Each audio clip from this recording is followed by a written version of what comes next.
Nah, kalau tahun ajaran baru ini yang ramai juga selain jalanan, pada ngantar orang tuanya, ini juga berbelanja, buku dan juga seragam. Iya, betul sekali, itu tiap tahun ya. Nah, pemirsa, sudahkah Anda menyiapkan seragam dan juga keperluan sekolah bagi buah hati Anda? Nah, karena menjelang tahun ajaran baru nih, toko penjual seragam sekolah mulai ramai kebanjiran pembeli di Sampit, Kabupaten Kota Waringin Timur, Kalimantan Tengah, yang mana peningkatan penjualan tembus omsetnya hingga 50 juta rupiah per harinya. Pemirsa, awal tahun ajaran baru menjadi musim panen bagi pedagang seragam sekolah, seperti yang terjadi di kawasan Pasar Berdikari Sampit, Kabupaten Kota Waringin Timur. Sejak pagi, warga sudah memadati toko yang menyediakan seragam dan juga atribut sekolah. Kondisi ini sudah terjadi sejak kurang lebih dalam sepekan terakhir, yang mana seragam sekolah menjadi perlengkapan paling banyak dicari, baik seragam untuk SD, SMP, SMA, termasuk seragam pramuka. Dalam sehari, pedagang mampu menjual hingga lebih dari 200 lembar seragam. Ini jauh lebih tinggi dibandingkan hari biasanya yang hanya menjual sekitar 50 lembar per harinya. Memang ada kenaikan harga, tetapi pembeli tetap ramai.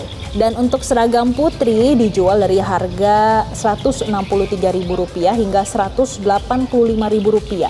Sementara untuk seragam putra dijual dengan kisaran harga antara Rp175.000 hingga Rp195.000 per satu setnya. Maka dari itu omset pedagang pun ikut melesat. Dari sebelumnya hanya sekitar 7 juta per hari, kini bisa tembus mencapai 50 juta per harinya, pemirsa. Perlengkapan lain seperti dasi, topi ini juga ikut diburu oleh pembeli.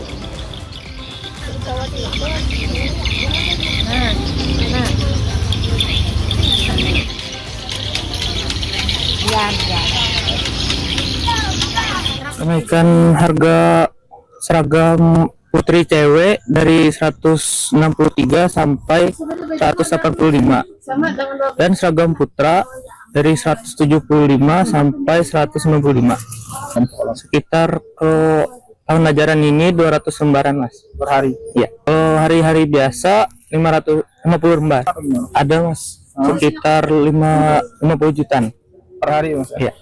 Ini minggu depan udah mulai masuk sekolah, orang tuanya juga udah sibuk nyiapin berbagai perlengkapan, gak cuma dari seragamnya, tapi kayaknya nih di mal-mal juga udah mulai rame karena udah pada mulai beli buku, kemudian udah beli alat perlengkapan dan tas baru juga. Iya, ini juga pasti hari Senin tanggal 14 Juli jalan akan ramai karena banyak sekali kenaikan kelas. Mungkin masih pada orang tua yang mau mengantar anaknya dulu ke dalam kelas, apalagi yang baru naik dari TK ke SD, yang masih harus menyesuaikan lagi untuk suasananya. Ini juga semangat ya untuk teman-teman yang akan naik sekolah, semoga tetap bisa belajar dengan taat dan juga tekun ya. Dan ini juga ternyata menjadi momentum panen bagi para penjual seragam dan juga penjual buku serta alat perlengkapan lainnya.